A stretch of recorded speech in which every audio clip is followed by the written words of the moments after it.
Hello hi. ఈరోజు మీ dinner ఏంటండి? మా డిన్నర్లోకి మిరియాల చారు చేసుకుంటున్నామండి. మధ్యాహ్నము నాన్ వెజ్ తిన్నాము. మా కంపల్సరీ నైట్ మటుకు మిరియాల చారు ఉండి తినాల్సిందే.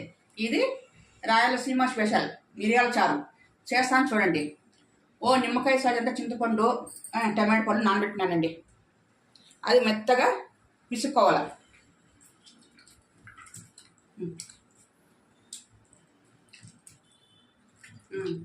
చూడండి ఈ మారు కలుపు మెత్తగా తీసుకున్నాక నేనైతే ఈ పిప్పని తీసేస్తానండి. చాలా మంది తీరు, నాకంటే ఇది ఉంటే బాగుండదు అంత కంప్లీట్గా తీసేస్తాను. ఈ రసం అంటే ఈ మారు పిసికేటప్పుడు నా కొడుకులు ఎదురుగా వచ్చి నోరు తీస్తారండి. ఇది తెరిచి నోట్లో పోయమంటారు.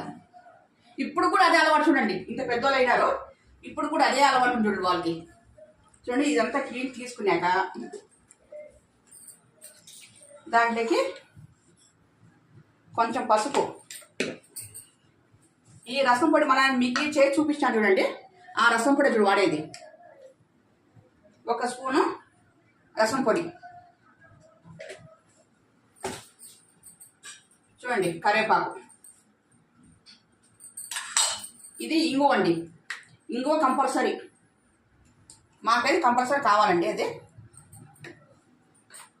దానికి తగినన్ని నీళ్ళు వేసుకొని దీన్ని తర్వాత పెట్టుకోవాలండి. నేను ఆల్రెడీ నూనె పెట్టాను.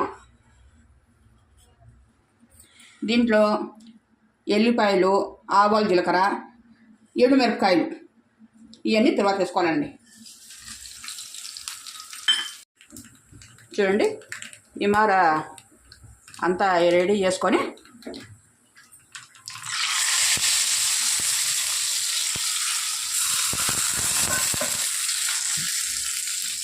కొంచెం ఇట్లా పిసుకుంటే సరిపోతుందండి. అది మసాలా ఘాట్ అంతా రసం తగులుతుంది, చాలా బాగుంటుంది. ఈ రసం మటుకు తెల్లనివ్వకూడదండి. ఇది కొంచెం బాగా పైన నూరు వచ్చినప్పుడు దింపేయాలండి. అంతేనండి. ఇది స్టవ్ మీద పెట్టుకునేది. నాకైతే ఉప్పు అన్నీ కరెక్ట్ సరిపోయినాయండి. ఇది రొంత పొంగు వచ్చిన తర్వాత పెట్టుకుందాం. చూడండి ఈ మార బురుగులు వచ్చినాక అంతా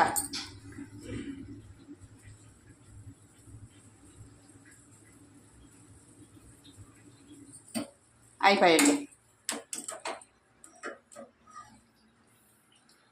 ఈ మిరియాల చారు జీర్ణశక్తికి చాలా మంచిదండి. ఇది ఎప్పుడైనా మసాలా ఐటమ్ తిన్నప్పుడు, నాన్ వెజ్ తిన్నప్పుడు ఈ రసమన్నం కానీ లాస్ట్లో కొంచెం తిన్నామంటే చాలా మంచిదండి. మీరు కూడా ట్రై చేసి చూడండి.